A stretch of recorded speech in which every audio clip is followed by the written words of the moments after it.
안녕하십니까? 지금부터 공정한 사회를 위하여 라는 주제로 발표를 시작하겠습니다.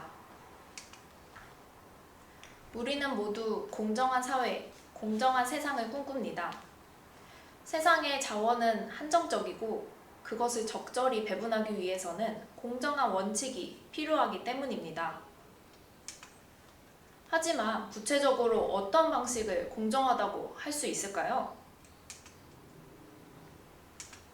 이와 관련하여 하나의 예시를 들어보겠습니다.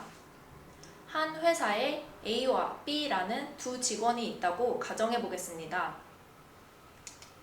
A는 열심히 노력해서 공채 시험을 거쳐 합격한 정규직 사원입니다. 그런데 비교적 간단한 절차로 입사한 비정규직들이 갑자기 대거로 정규직으로 전환이 된다고 합니다. 그의 입장에서 이것은 과연 공정하다고 할 수 있을까요? 한편 B는 회사의 비정규직 사원입니다. 그런데 정규직과 거의 동일한 업무를 수행하고 있습니다.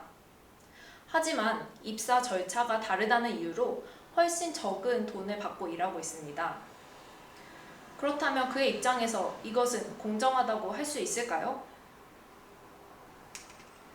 앞의 사례에서 알 수 있듯이 한 제도의 공정성에 대한 의견은 결국 자신이 속한 입장에 따라 달라질 수 있는 것입니다.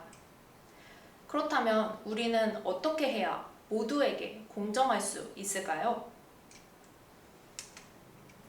이와 관련하여 저는 사과 쪼개기 방법에서 그 해답을 찾아보고자 합니다.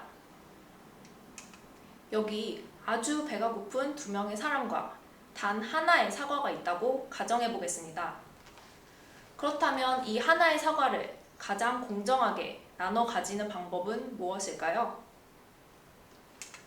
그것은 바로 한 명은 사과를 쪼개고 그리고 나머지 한 명은 쪼개진 두 쪽의 사과 중 하나를 먼저 선택하여 가져가는 것입니다. 이렇게 되면 사과를 쪼개는 사람은 자신이 어느 쪽의 사과를 가져갈지 알 수 없기 때문에 최대한 정확하게 사과를 나누려고 노력할 것입니다. 손으로 대충 쪼개기보다는 예리한 칼로 정확하게 반을 나누기 위해서 최선을 다할 것입니다. 저는 바로 이러한 방법에서 공정한 사회를 만들기 위한 핵심 원칙을 도출해내었습니다. 그것은 바로 누가 어느 쪽의 사과를 가져가도 괜찮도록 해야 한다는 것입니다.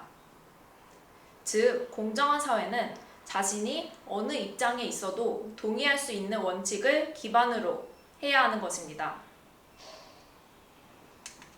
앞의 예시로 돌아가 보겠습니다. 이들의 상황에서 가장 공정한 제도는 무엇일까요?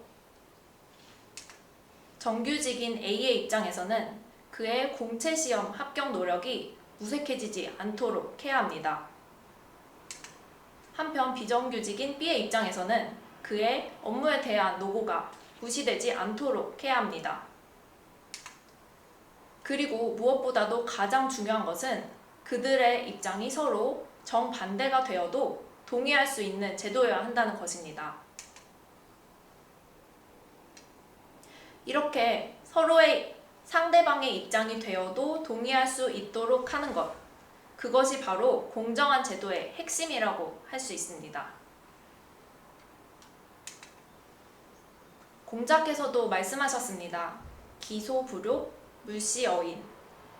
자신이 원하지 않는 일은 남에게도 행하지 말라고 말입니다. 자신의 입장에서만 생각하면 이기적이고 편향적이게 될 수밖에 없습니다. 하지만 공정한 사회를 위해서는 진정으로 타인의 입장이 되어 생각해보는 역지사지의 자세가 우리 모두에게 필요한 것입니다. 이기심을 벗어나 타인의 입장이 되어 생각해보는 역지사지의 자세. 그것이 바로 공정한 사회로 나아가는 첫걸음이 될 것입니다. 저의 발표는 여기까지입니다. 들어주셔서 감사합니다.